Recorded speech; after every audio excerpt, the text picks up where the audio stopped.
May mga gusto lang po akong i-clarify doon sa mga interviews at mga sagot ng nanay ko po sa mga interviews niya po.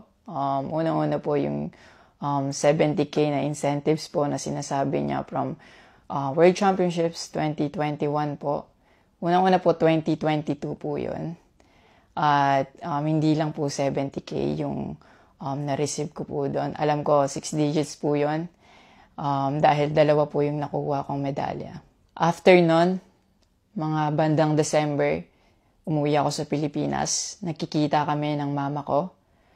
At hindi niya sa akin sinasabi na na-receive niya na pala yung incentives ko from World Championships. Hindi ko pa po malalaman na na-receive niya na po yung incentives ko kung hindi ko pa po hinanap. Never ko na po na-receive yung incentives ko po na yon. At never ko na rin naman po na hiningi yun sa kanila. Binigay ko na at wala na po yun sa akin. Ang sa akin lang naman, gusto ko malaman kung saan napunta yung incentives ko po na yun. Yung principle po kasi dito wala po sa liit o laki ng amount po na incentives po na ginalaw niya. Kundi po sa pagtago at paggalaw niya nang wala ko pong consent, yung pinapoint ko po sa kanya. At yung about sa red flag daw po si Chloe na sinabi ng mama ko, hinusgahan niya po agad si Chloe sa pananamit at sa pag-akto po niya. Magkaiba po ng kinalakihan. Unang-una, lumaki si Chloe sa Australia at ayun yung nakagisnay niyang culture. At ibang-iba po talaga sa Pilipinas kung paano tayo gumalaw, magsalita o manamit po. At yung about po sa yung mauubos po yung anak ko, nasabi po ng mama ko. Unang-una po si Chloe po may sarili po siyang income. Lahat po ng nakikita niyong gamit o yung pag-travel niya kung saan-saan po. Galing po yun sa pinagpaguran niya po. At bakit naman po ako mauubos? Gaya nga po ng sinabi ko, si Chloe po may sarili po siyang income. And lahat po ng bank account ko po nasa mama ko po. At may mga instances po talaga na si Chloe po yung sumasalo sa akin that time po. Bukod sa incentives po, nasa kanya din kasi yung bank account ko sa monthly allowances sa pag-gymnastics ko. And nung nakuha ko na yung bank account ko po na yun, doon ko po nalaman na inuubos niya po yung laman nun. And nasa akin po yung mga bank statement ng withdrawal po na ginagawa niya po. Sabi niya po nagsimula daw yung hindi namin pagkakaintindihan dahil kay Chloe daw po. Opo, totoo po yun. Dahil ever since unang-una pa lang, ayaw niya na kay Chloe kahit hindi niya pa po nakikita or nakikilala in person. And mas nagkalabuan po kami nung naglagay po ako ng boundaries sa relationship ko. Kasi pinaglaban ko po si Chloe dahil gusto ko po siya. Yung about sa training camp na kinikwento niya na si Chloe dapat wala na daw doon, sabi ng former coach ko pagdating nung dalawang magte-training camp doon. Usually, kapag magte-training camp kami, palaging naka-hotel. And miscommunicated yon na doon pala sila sa akin na mag-i-stay. Hindi rin totoo na pagpunta nila doon, nung dalawang bata, dapat wala na si Chloe kasi sabay-sabay silang pumunta doon. Actually, nagulat pa yung former coach ko kasi nandun si Chloe. Minelcome naman namin sila talaga. Nag-prepare kami para sa kanila. So, hindi ko alam kung bakit ganun yung mga sinasabi niya. At yung sinasabi niya po na yung dalawang bata po dahil si Chloe andun, yung nakabalandra daw yung puwet po.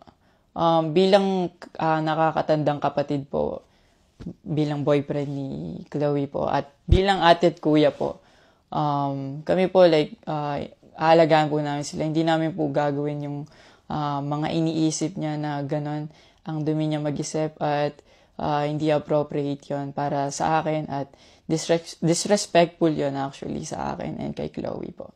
Yung sinasabi niya na so dapat wala daw pong outsider or guest po doon sa apartment ko po. Di din po yung totoo kasi wala naman pong naka-indicate or nakalagay sa contract na bawal yung guest or outsider sa loob po ng apartment po. And actually, invited po si Chloe ng former coach ko from Japan nung SEA Games pa lang po sa Vietnam. So, sinabihan kami na invite mo na lang si Chloe sa Japan and doon kayo mag-hangout. Sabi niya pa na feeling niya daw, nilalayo ako ni Chloe sa kanila. Unang-una po yun, months before nun, kasi uuwi ako parang 3 days yun. Sinabihan ko na sila na mag-i-spend time ako kay Chloe. Nagpunta kami sa Baguio. Sinama ko si Chloe, nag-spend time kami. Nakikipaghalubilo naman po kami, hindi naman ako nilalayo ni Chloe. Actually, pumunta pa kami sa Pangasinan. Like, po kami doon, parang meet and greet. Yeah. Tapos after nun, nagpunta tayo ng Baguio.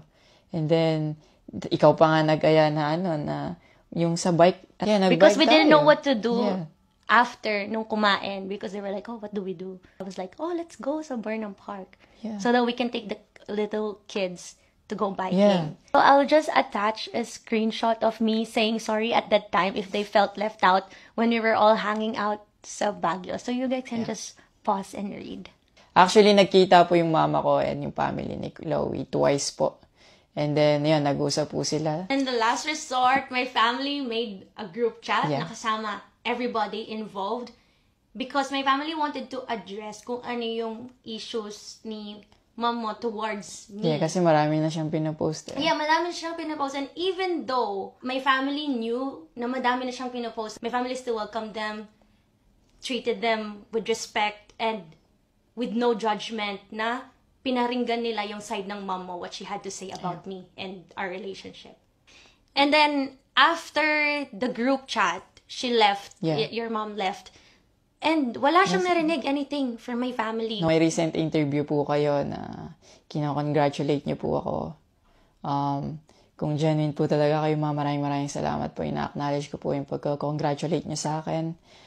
Pero nagpa-flashback pa rin po talaga yung masasakit yung sinabi sa akin at yung mga hindi nyo pag-wish well sa akin. Like, tumatatak po yan sa akin talaga.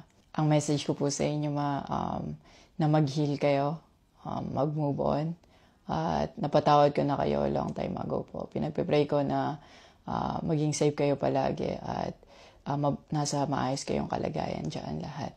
Tigilan na po natin to at i-celebrate na lang po natin yung mga ginawa po ng paghihirap, pagsasakripisyo ng bawat atletang Pilipino dito sa Olympics.